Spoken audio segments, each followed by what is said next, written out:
Greetings, fellow model railroad enthusiast.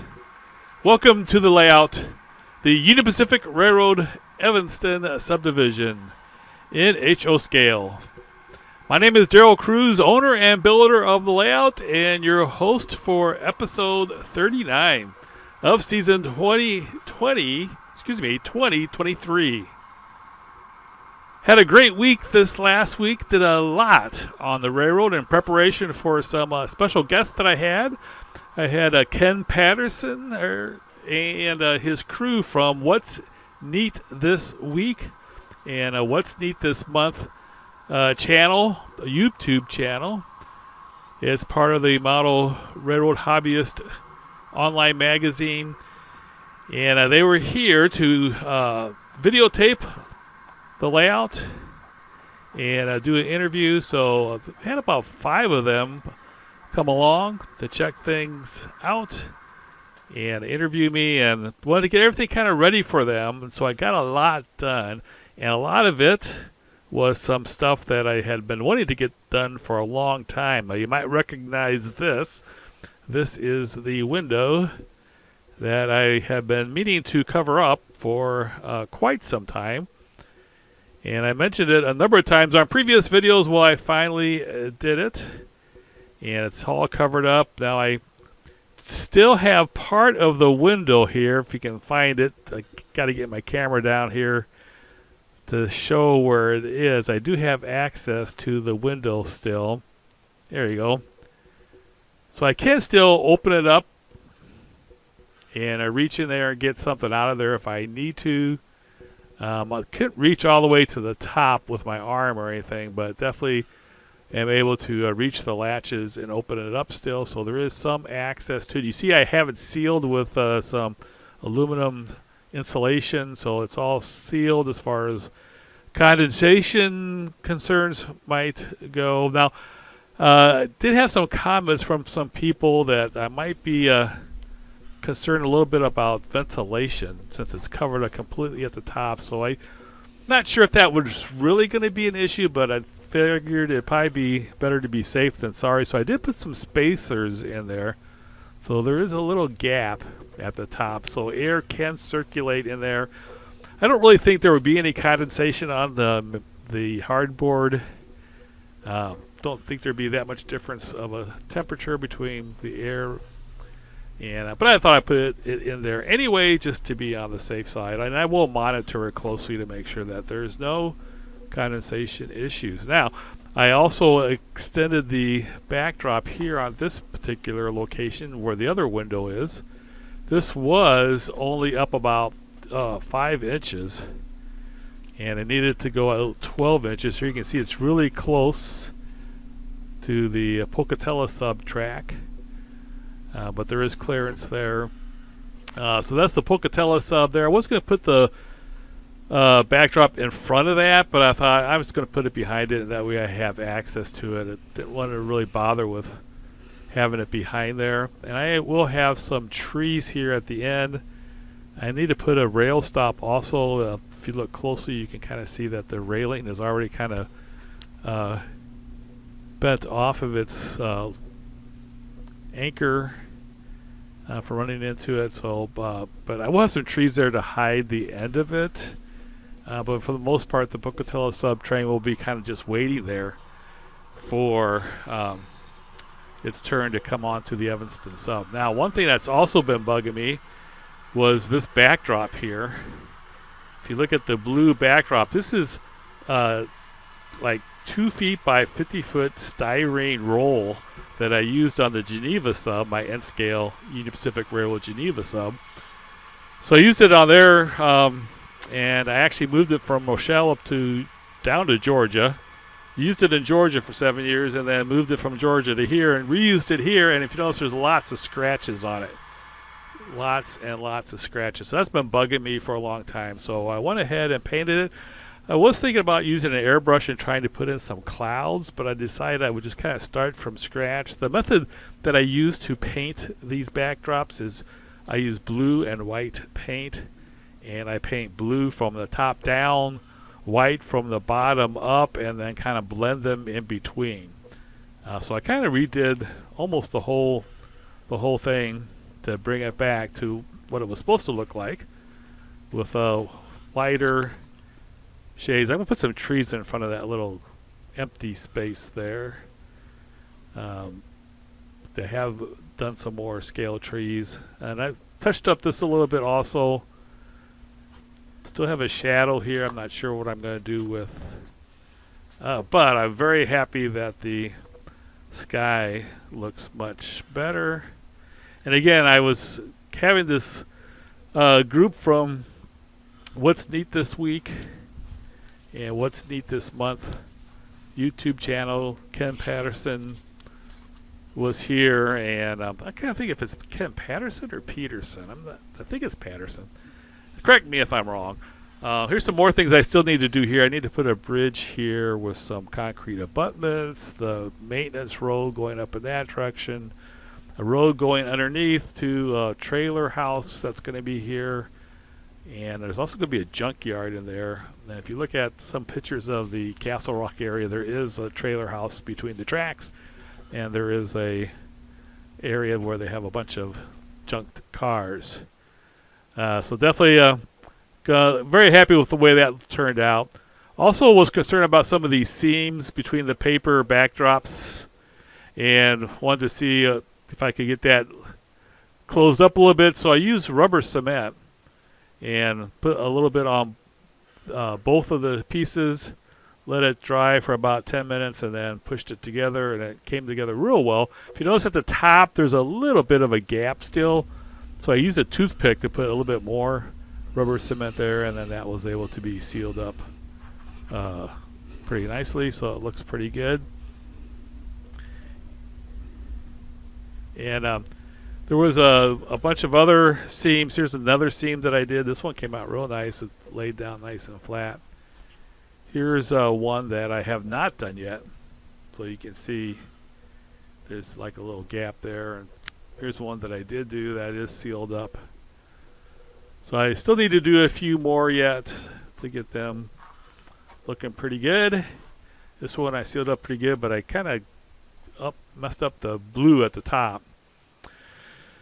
All right, so for the lower level, I had a couple spots where I needed to do some more backdrops. So I used my Photoshop or photo software program GIMP, G-I-M-P, and used it to splice together some photos that my wife took to kind of extend some of the backdrops for between Evanston and UTLX and the Wasatch Summit, and then also between the Roundhouse and the Evanston Roundhouse and the station.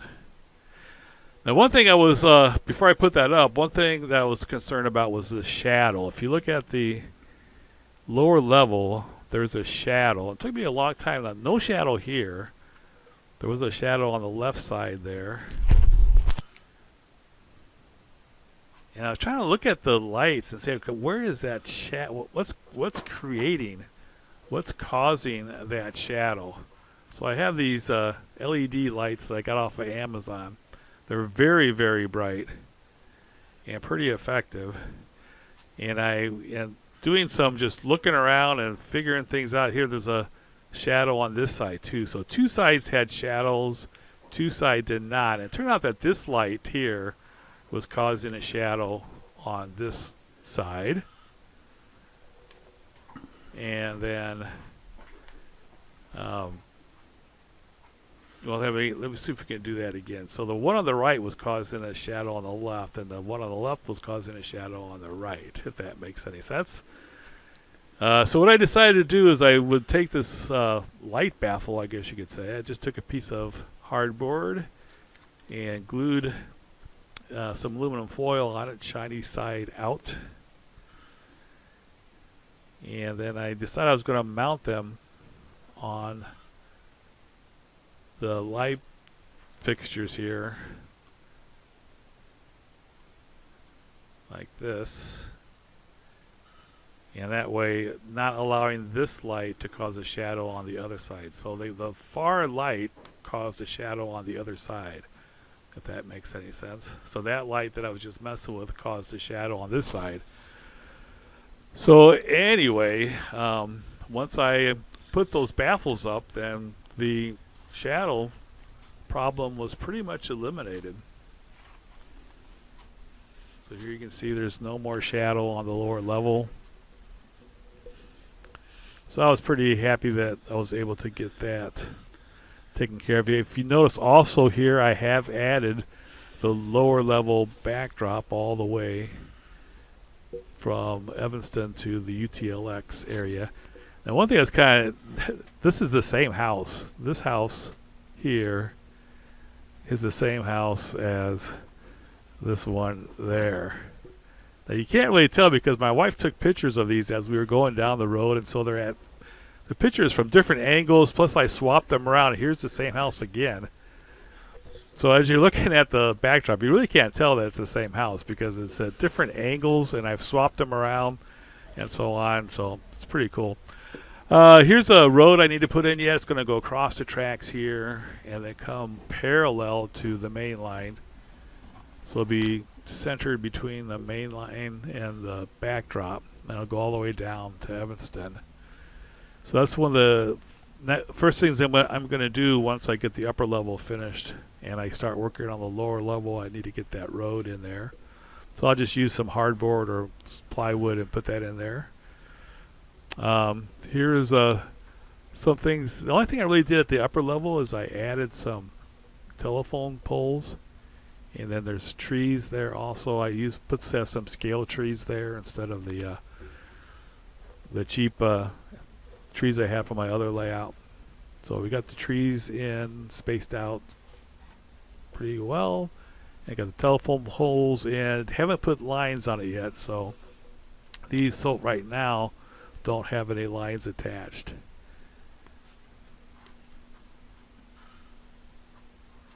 So this is kind of how it looks right now.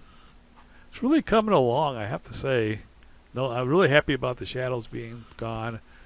Been working more and more on taking care of seams and so forth. Here's I have to do something with this light. I need to extend it because there's a shadow there. So I need to take this LEDs and extend them to the right to eliminate that shadow. You can see that shadow there. Didn't really notice the shadow until I put the backdrop up. So I got backdrops all around, completely on the lower level and on the upper level. Have the shadows taken care of. I'm working on getting the seams to lay down with the rubber cement, using some trees. Now these are the old trees that I'm going to eventually swap out with some scale trees. Just have them there temporarily. I'm kind of working on the seams and trying to take care of things. Now here's a pile of dirt that I cut out of a previous backdrop that I didn't use. I cut it out and put it there. There is a pile of dirt in front of this roundhouse. It's been there for 2 years, at least. I put some. I cut this back hole out of another picture and glued it on this one. Put some foliage in there. I kind of wanted to cover up the abrupt changes from the pavement to the different scenes. And here's trees again that I cut out of another picture.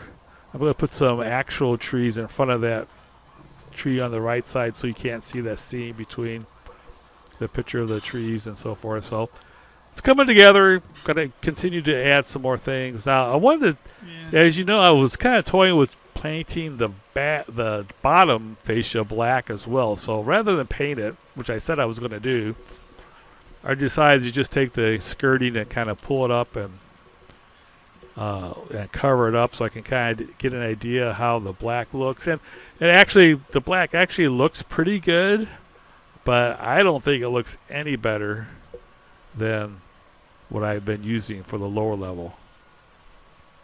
In fact, I think it might be even like too much black. But as far as the actual scene of the layout, I don't think it's an improvement at all. In fact, I kind of like this color like this because it's kind of the way that it's an extension of the color used on the layout.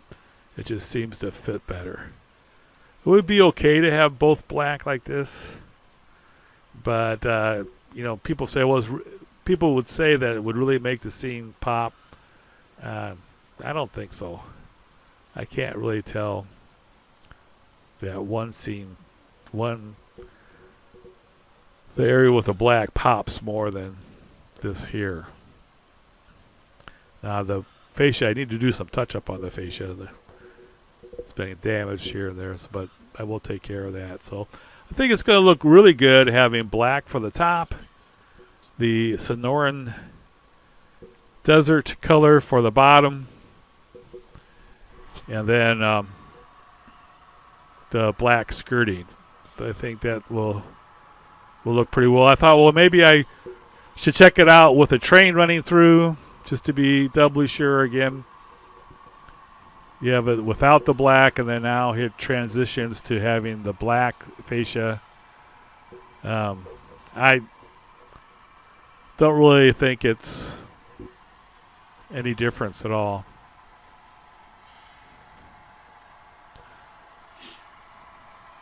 I think the black helps for the upper level because it does not distract the lower level. The fascia for the lower level is, below everything, so it's not impact at all. Now here's what I need to do. Hopefully this next week is finished ballasting all the way to the end there. Put the rest of the telephone poles up, some more trees to cover up the seams, telephone lines, and then I'll be done with the upper level. So pretty cool. I think it's time to watch some trains running. As you notice, I did get a lot done. One thing you'll notice too, by the way, the black really makes the labels pop. I really like the way the labels look on the upper level with the black.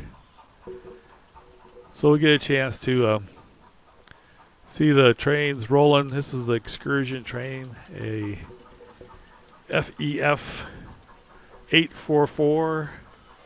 This is an Athearn unit. I hope everybody had a chance to check out the Midnight Madness sale at Lombard Hobbies. It all ended today at noon. I haven't talked to Andrew to see how it went. Not sure how busy they were. I'm sure it was pretty crazy.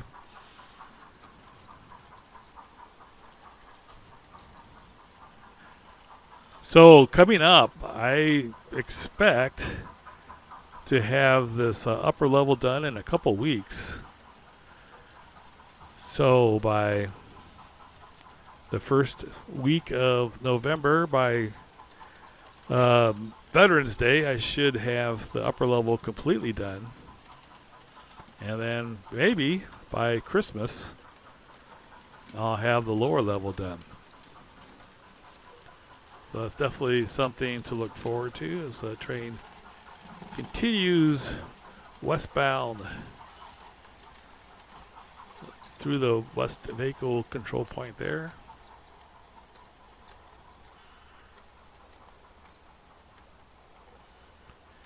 And here we see the trains running through the Castle Rock area with the updated backdrop.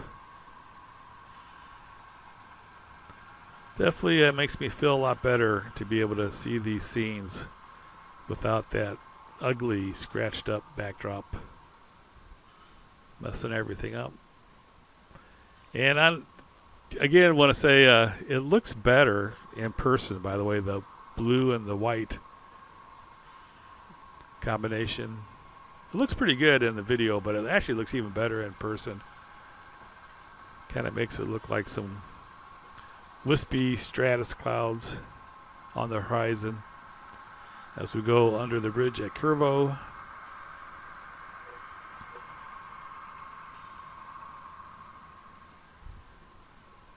Come out the other side and head on up to the Wasatch Summit. We'll go ahead and follow this train all the way to Evanston.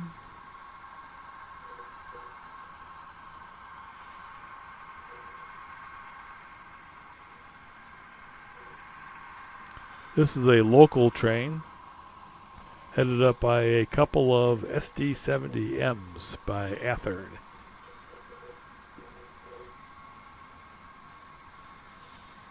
This local train usually has a stop at Wholesome Cement, drop off and pick up sets of covered hoppers, which you see here, cement covered hoppers.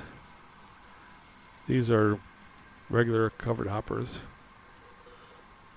All right, coming up the 1.14% grade towards the Wasatch Summit.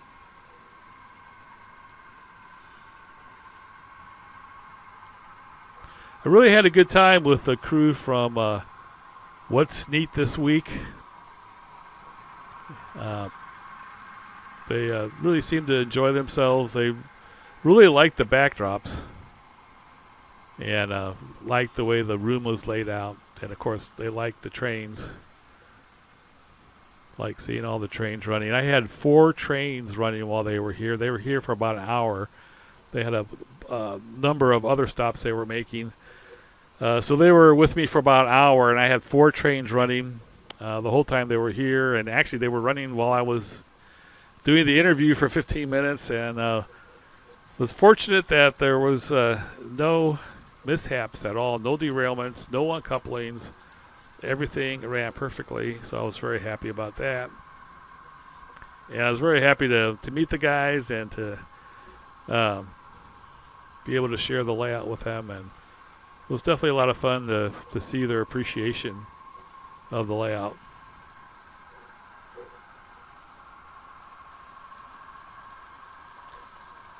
Looking forward to seeing this lower level here with that road in. And then with lots and lots of ballast. Once I get the wood in for the road, I'll do a little bit of scenery work, plastering on the area up to this point. And then from this point here all the way around, Evanston is just, flat plywood. So it's basically going to be painting the plywood and then ballasting and putting a little bit of vegetation here and there, but it's mostly going to be gray ballast on the main line, those 2 main line tracks. And then I have a mixture of gray and brown that I've been using for the secondary track, so that's what all the yard track is going to be. And then I'll use some black and brown ballast for all the different areas. It's not going to be a whole lot of vegetation in through here. I am going to paint the wood, but then I'll be just, the yard ballast mixture for the track areas, and then black and brown ballast, maybe a little gray mixed in for the areas not covered with tracks. Then once I get that all done, get this whole level done, basically that will do the whole room. And then I will probably haven't really quite decided if I'll start at Morgan and the Aspen tunnels and work my way around the room clockwise. So I have to do from the Morgan Aspen tunnels area all the way around the room to the Emory and West Vaco area. So I'm not sure if I'll start at the Emory, West Vaco area and go counterclockwise around the layout, or if I'll do Morgan and the Aspen tunnels and go clockwise around the layout. But definitely looking forward to getting it to the point where there's basic scenery and ballast on the entire layout. Maybe by Easter. We'll see. All right, thanks so much for watching, everyone. We've come to the end of another update, this time for October 22nd, 2023. Thanks so much for watching, everybody. Make sure you subscribe and like and comment. And check out the What's Neat this month. I think mine is going to be in November or December, and it might be mentioned on the What's Neat this week. So check those out, and Have a great week, everyone. Take care.